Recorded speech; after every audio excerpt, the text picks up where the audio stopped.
Hi everybody, I'm doing a 30-minute session for Miranda today. Miranda, thank you so very much, for this opportunity. Thank you so much for sharing with us here on YouTube. I'm reading these goals and I'm like nodding like yes, yes. So many of us are saying the same thing, I guarantee. I can't wait to see what we discover specifically about you and your situation. Maybe there'll be some takeaways that we all can benefit from here. So thank you for giving me a chance to help you with this. Okay, so your goals are, I'm really tired of dieting, but I want to give this one last go and see if there's something I'm doing to hold myself back, some message here, some assistance I can get. I want to lose weight and achieve my weight goals this year. I don't want to give up, but I really need to start seeing results. I hope this session can help. Thank you, Abbey. All right. Definitely, as I read this, it's obvious that this is frustrating. And the power of frustration as it influences us to feel defeated. So if you don't see results, then there's no sense in continuing to try, right? Because defeat is very influential. When do we decide that we're defeated? Do you know what I mean? All right.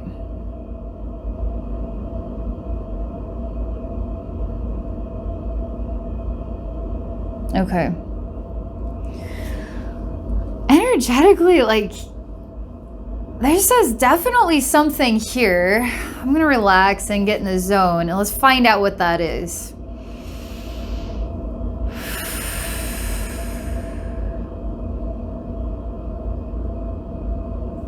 Oh my gosh.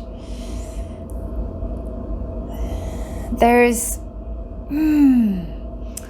energetically, it's almost like little maggots and they go back and forth. Their bodies kind of twitch back and forth and they're all around your head. Okay? And they emit a sound. Let me just continue to watch this here. And when these maggots, the sound connects to one another collectively, it literally creates a triangle that touches the face of something that is emitting energy back into these maggots, and then they continue to gyrate like this and make these sounds.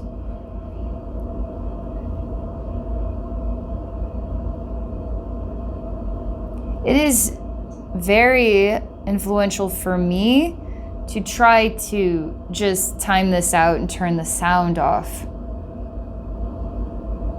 And I feel that what these parasitic maggoty things are about and what this message is about that is so influential has a direct relationship also to your emotional gut. Also what you're going through with the success of your diet, okay? And the reason why you don't want to give up, but you feel like giving up and you're trying to find another way to hang on, okay? So let's continue to explore.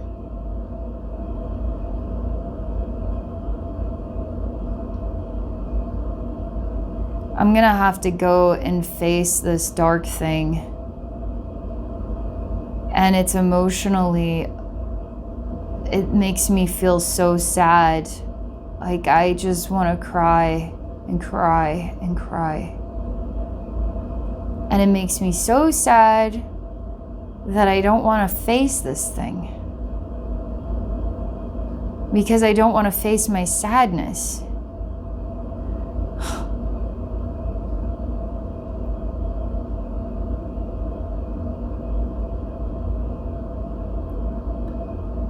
So we're gonna shift it. So I'm going to define it as you, and I'm looking at you. It's time for you to face this sadness, to face this projected being, this voice, this influence. It's time for you to face this. And I'm going to watch and see what you do. You've given up. I mean, you're like...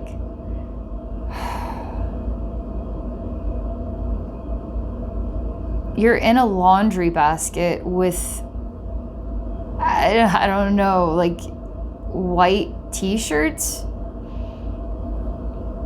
And you can't get out of this laundry basket. And you're wanting to fade away.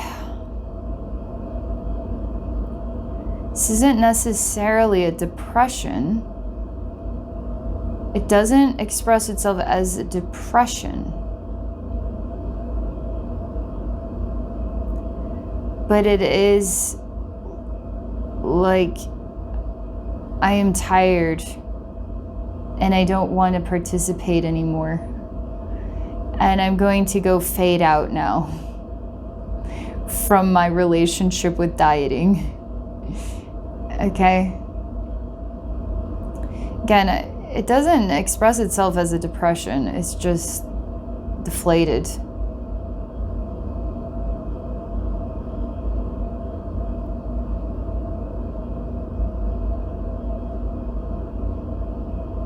You are having a very hard time facing this. Even I am struggling to face this. And I'm very curious to find out why.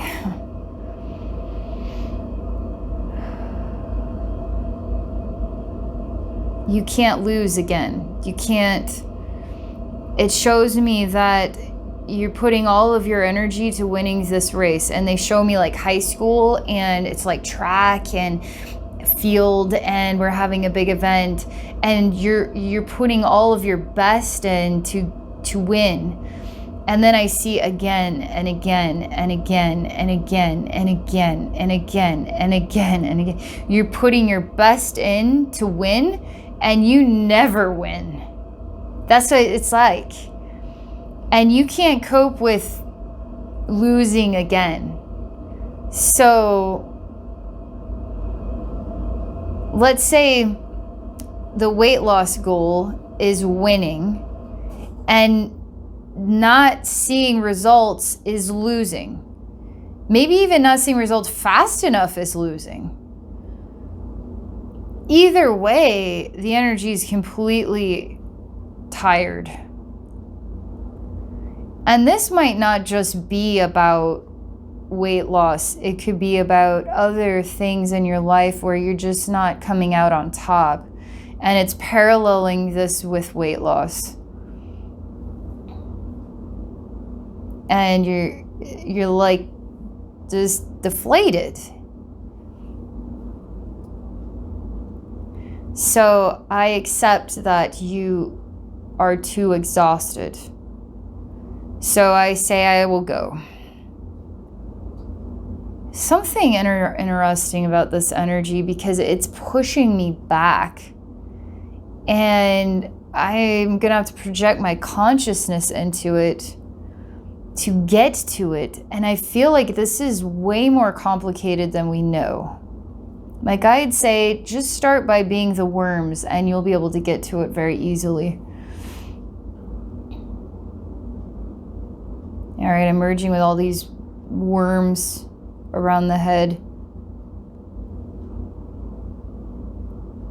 They do not have your best interest at heart.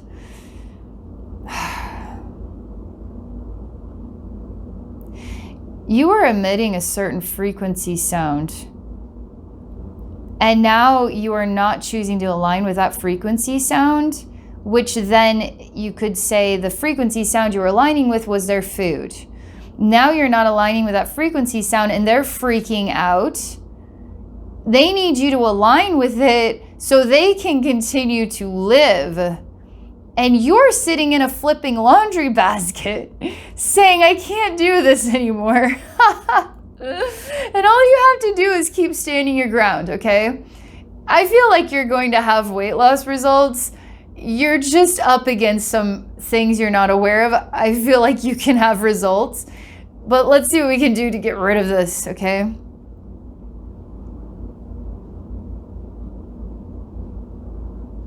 I see fish flopping out of water.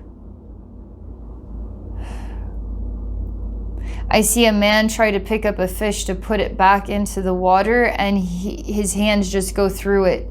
And nobody can help this helpless fish. Even if they wanted to, they couldn't help this fish. And I see this man really wants to help this fish, and he cannot. In a way, because the fish won't let him help.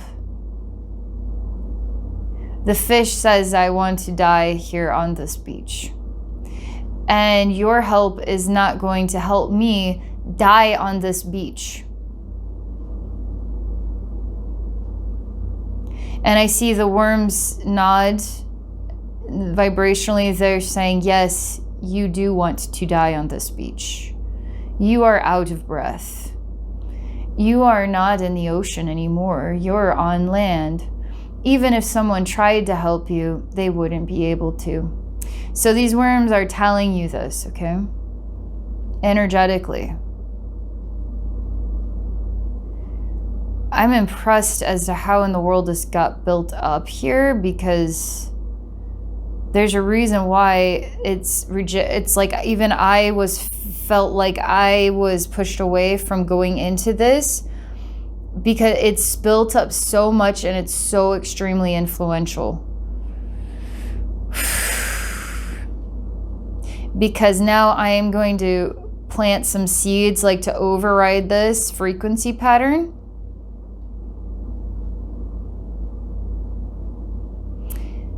And I'm showing the fish that it wants to live, and it wants to be surrounded by its ocean mother.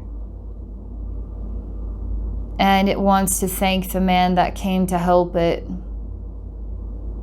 And it wants to live a beautiful life in a way in gratitude of the man that came to help it. It's almost like, thank you for your help. I am going to live a happy life because you chose to care about me. Even if I couldn't receive that caring, I can be happy for you. And if you could be happy for me, I can live a happy life as a gift to you.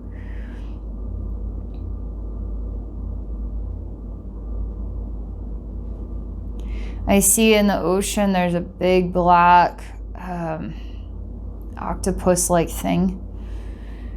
And it's not happy about this. And I tell you that there are no octopuses that can harm you.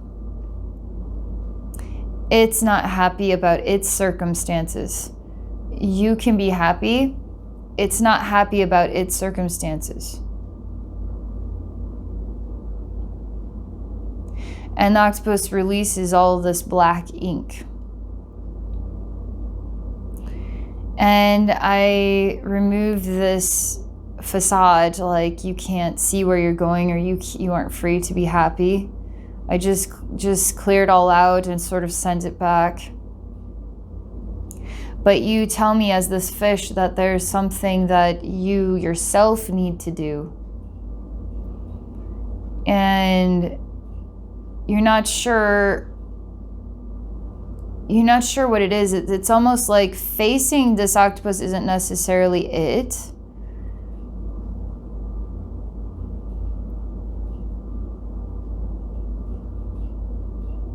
Is it possible that beneath the surface of this I am dieting thing is other responsibilities that are lingering in a place of not completed yet state? And somehow, if certain things aren't completed in your life, you can't really complete this dieting process. It's just an idea. I think it's an interesting idea, because things happen to parallel, all right? So this dieting process is paralleling something else, So as we start to understand these interlinkings and we bring visibility to them, then we start to change the whole energetic dynamic. The question is, do you need to finish these things for you to be able to make progress with your dieting, you know? I mean, it's an idea. I'm just curious to see how this fits, okay?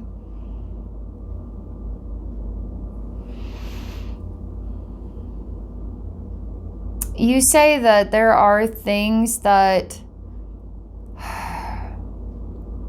you feel emotionally heavy about, but you don't necessarily feel like that's preventing you from doing this diet. Like, you are putting your energy into this diet.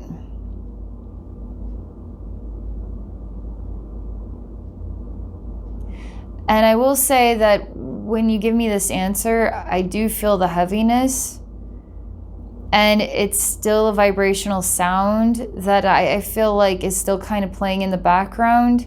Even if we don't need to acknowledge it or put much energy into it, it's still there. And I feel like it is creating an impact.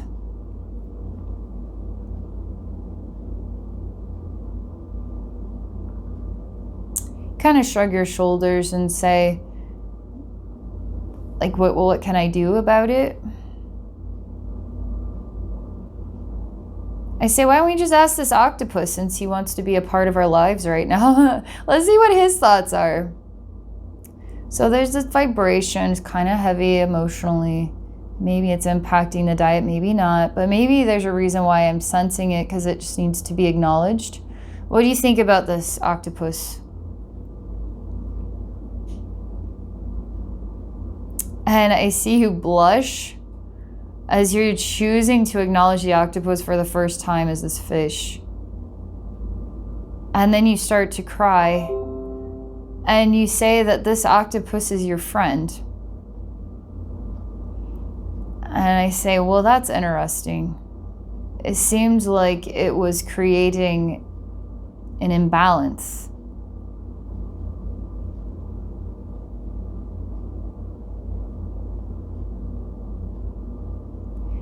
And then you start to cry, and you continue to look at this octopus, and then you say, this octopus isn't my friend.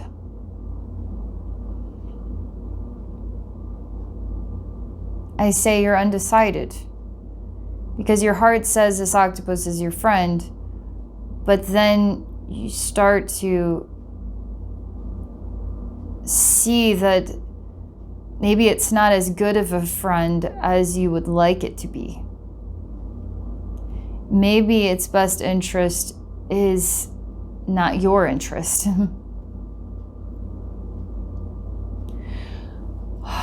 You say that this octopus does try to care about me. And I'm literally saying, when you were set free into this ocean, and you started to swim around, and this octopus appeared, it was not thrilled about you being free to live your life for yourself. And it didn't want that for you. And I did a lot of things to try to send its energy back, only for us to discover some stuff, right? Like these deep emotions, different questions. Now you're looking at the octopus. Now you're saying this octopus is your friend. Now you're saying this octopus isn't your friend. I want you to really explore, is this octopus want you to be free to swim in the ocean for your own spirit, like the spirit of who you are, to be free in this ocean? Like, does this octopus want that for you? Because if it doesn't want that for you, then it's not your friend.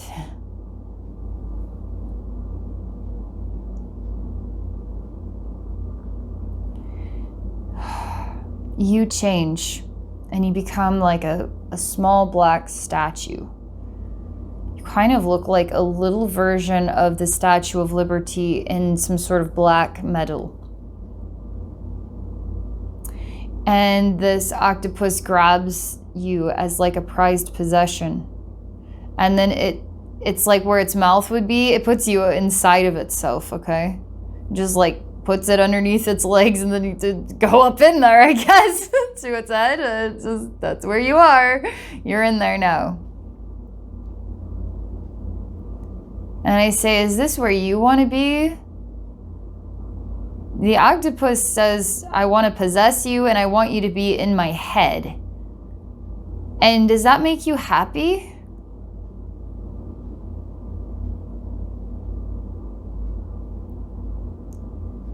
You say it makes you feel like you matter.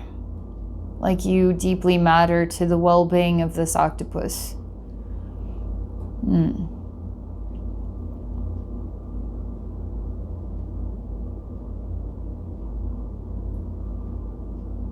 Somehow this octopus is now starting to reflect your sacral chakra. And I see coming out, because the image is changing from the ocean into, like, I see a human body. I see him, sacral chakra is now releasing down from sacral chakra through root chakra. It's releasing down a bunch of unnecessary buildup, okay? And there's this many tears, okay? And as this releases, it makes you feel like it's a sense of ugliness, okay? Not about beauty or attractive. It's just like an ugly world. It makes you feel like it's an ugly world, like something kind of built up in your sacral chakra that's like, it makes you feel this ugliness, okay?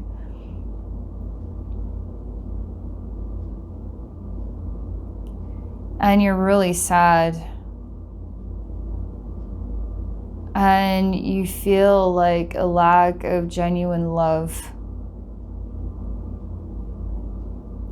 Like a love that goes so deep in, it goes deep and deeper and deeper into what the meaning of that, of what love is in your sacral chakra, in the heart of your soul.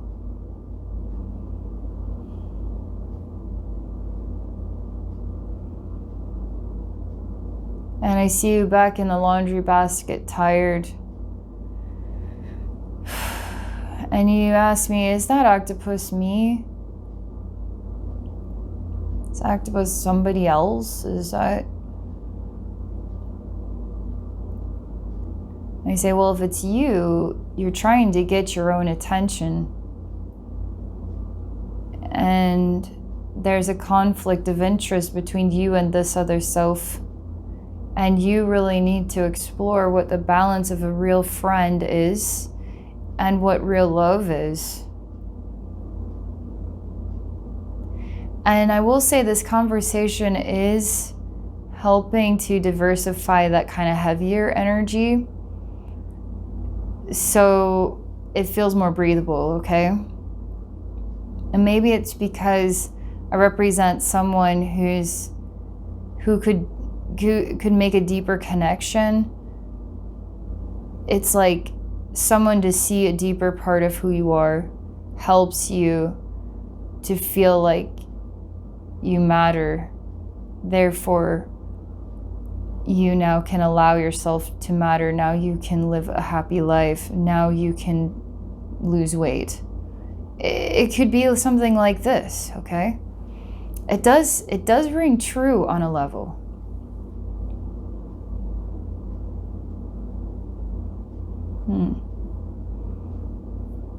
Let's go back to the worms.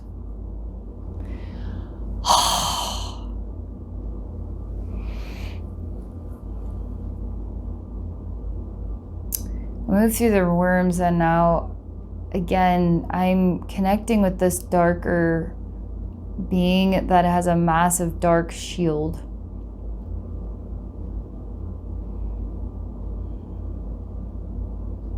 And this persona could be an incarnate person, might be an actual entity. Energetically, it represents an entity and parasitic influence that's built up by life, okay? Something about the flavor of life has encouraged it to get like this, okay? But something about this being makes me feel like it could be somebody you might know in your own life. It represents something similar, okay? This being does not want you to be happy, doesn't want you to rejoice or celebrate in life, doesn't want you to be happy. And you somewhere said, I don't want to be happy either. And therefore the relationship was able to thrive. You didn't want you to be happy. You said, yeah, I don't want to be happy either. Now you have a thriving relationship. But this you that you are now is saying, I feel differently about happiness, and dieting and weight loss is the happiness that I want to adopt, something new in my life. And that's going against the grains of this so-called friend. I don't know that this octopus is you. I think it represents a mirroring of this entity.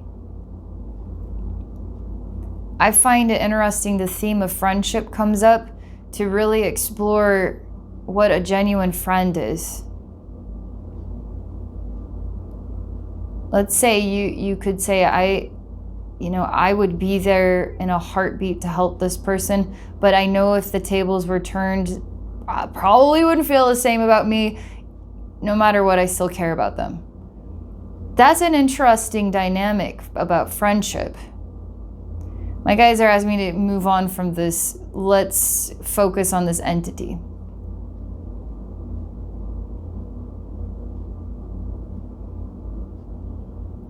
The reason why is because this conversation is sort of outside the box of energetically reaching the goal. It's just a thought, okay? So let's get back into this process.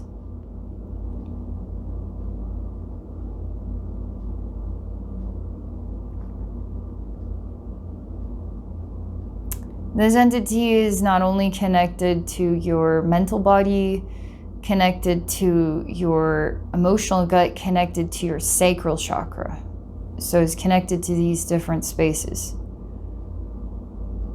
Because I see inside its shield, energy shield, it's you and this thing are connected at the hips, like you and this thing, and there's like a intimate type energy about it, and your sacral chakra energy is activated through this.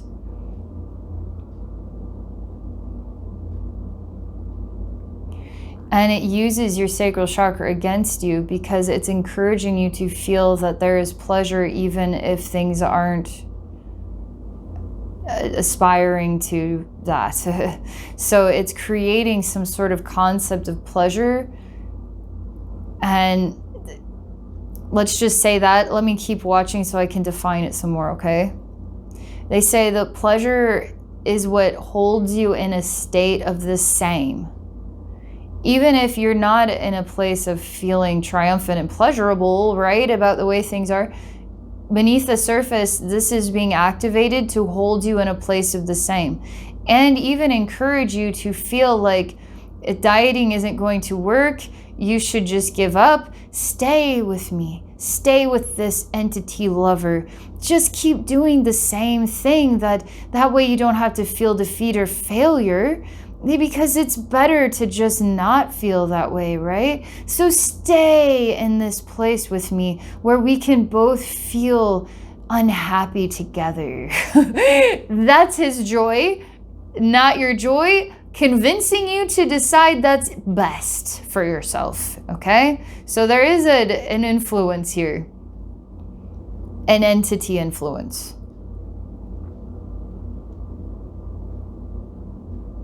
You don't want to let it go.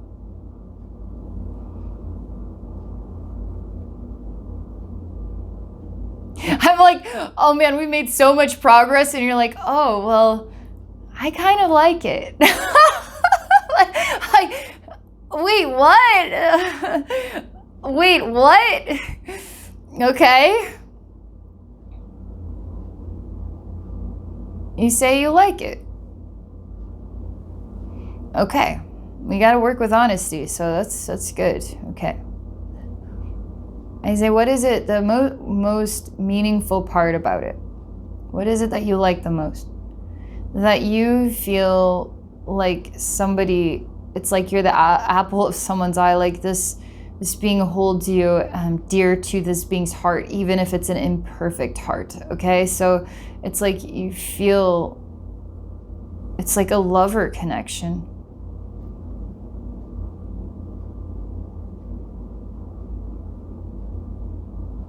I say we're going to try something, okay? And we can always go back to this point anytime. But for just a brief moment, we're going to explore what it is like when you don't have a connection with this being. And if you really feel strongly that you still want to, then we can always go back. But you have to at least give yourself a chance to know what it is like to be on the other side of this, to exist without this, so that you can make sure that you're thinking for yourself and not influenced by something that wants to do the thinking and the influential, emotional, sexual energy influences like for you. Like it's doing the thinking for you and you're just nodding without realizing that it's totally influencing you. But let's try this, okay?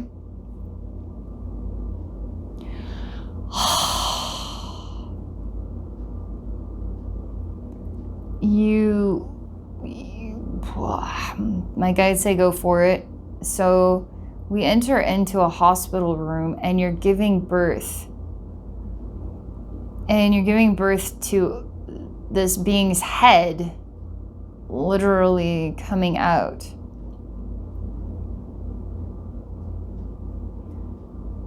And I take this head and I put it into a box. I move you out of this space, which I don't even think was I think it was knitted by this entity. I'm moving you out of this space into a space of my own creation. This is my time room. And now we're gonna have to create what is like 10,000 years, a million years, whatever it requires, because you're losing your mind. And part of this is emotionally, like you haven't felt enough love in your life that you would accept love from any being, even if it was going to imprison you and manipulate you. And maybe that's why these questions are coming up, just to reflect on relationships, okay?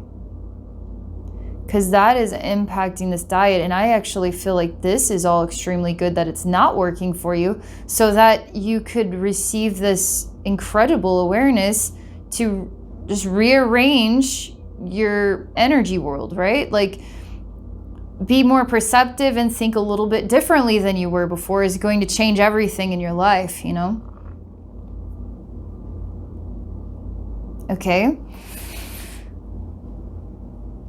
You're sleeping. Time has been passing, and we're talking about a lot of time. This is moving a lot of energy.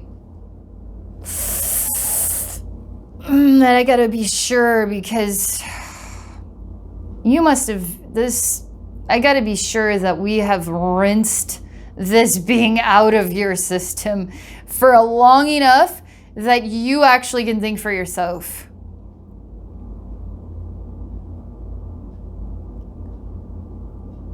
My guides are telling me we're gonna have to create multiple different timelines.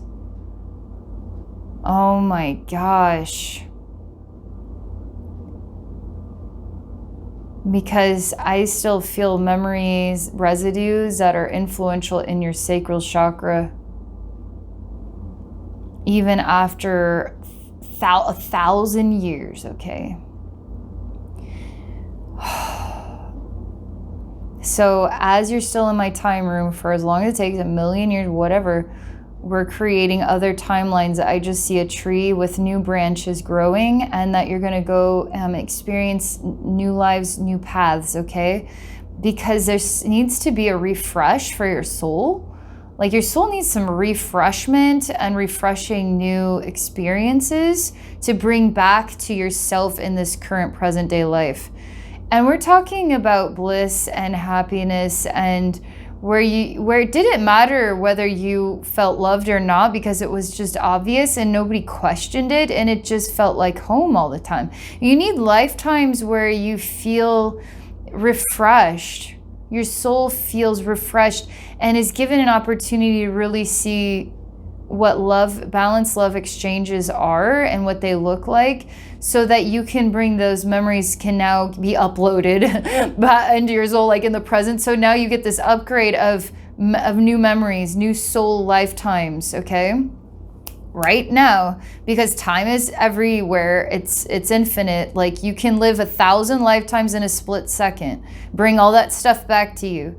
Anybody at any time could say, you know what, I really want to develop accounting skills. I'm going to send my soul out to live several lifetimes doing accounting work, and then bring those memories back to me so that I can have an epiphany, and then I can acquire this new organizational skill that I'm trying to build. You can straight up do that anytime, okay? You really can. Nobody thinks of this stuff. Like, you can do that. You feel different. I'm going to take you out of this time room and take you into another one, because you've been that energy has been like evaporating out of your soul pores, and it's like lingering in there still. So I am pulling all that energy into a box. Jeez. Like, what in the world? No wonder it's like, this being's different, you know? Send that away. New time room. There's more weird junk releasing out of you. It's like tadpoles, and they're big and they're white and they flop all over the place. They're coming out your back.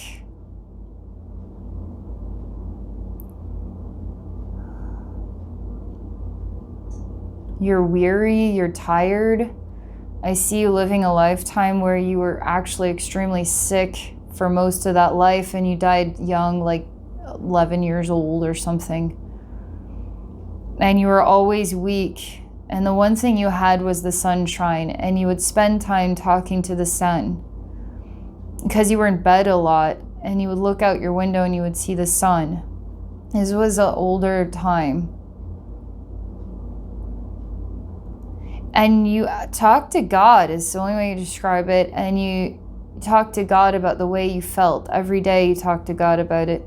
And you ask God if you could finally feel better. Like, you want to be like the other kids. You want to play. You want to do other things.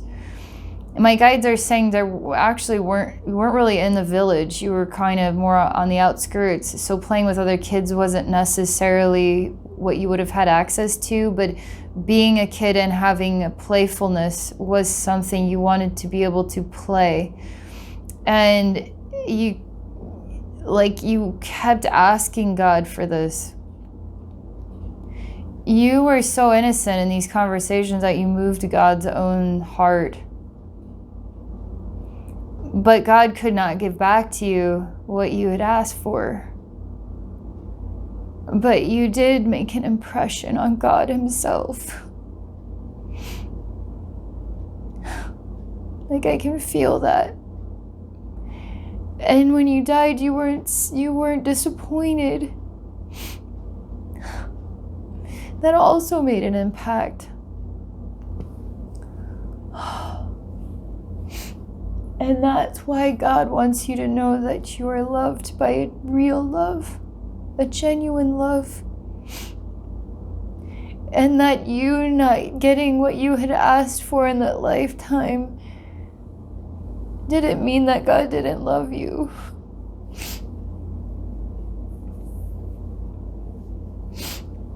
And that's why he wants you to know this, so you can feel loved.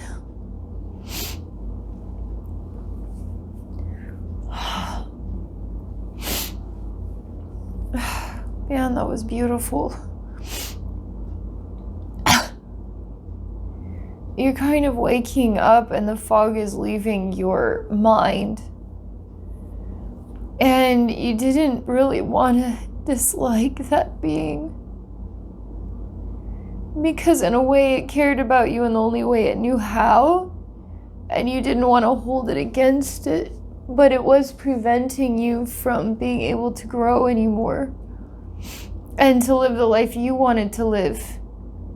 Because once you choose to live the life you want to live, it will be forced to have to move on from you And then it will have to find its own way without you.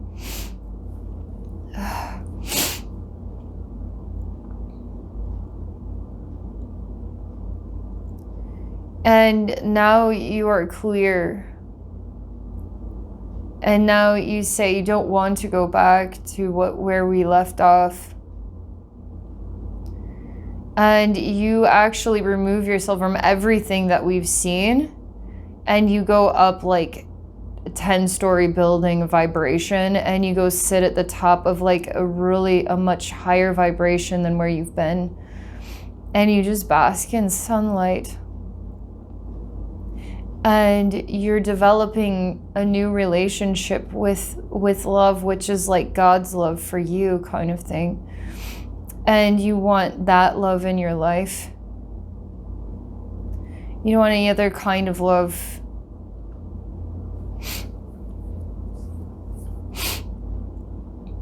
And literally, the only way I could describe it is that God is saying that let my light guide you with this. Let what real love feels like help you with this.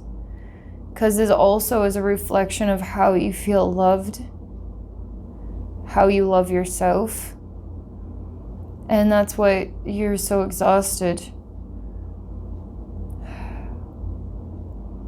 But you're actually quite, you've made quite some strides here, okay? Energetically. So that's what I was called to do, to help you and give you perspective on this. I mean, that is definitely one of a kind explanation of sorts. If anything, you're going to feel a lot more self-love and a lot brighter. And I think it's going to just build a whole new relationship with you and life itself. Thank you so much. And thank you everybody for watching and just your kind support of my clients. And I hope you all have a very beautiful rest of your day.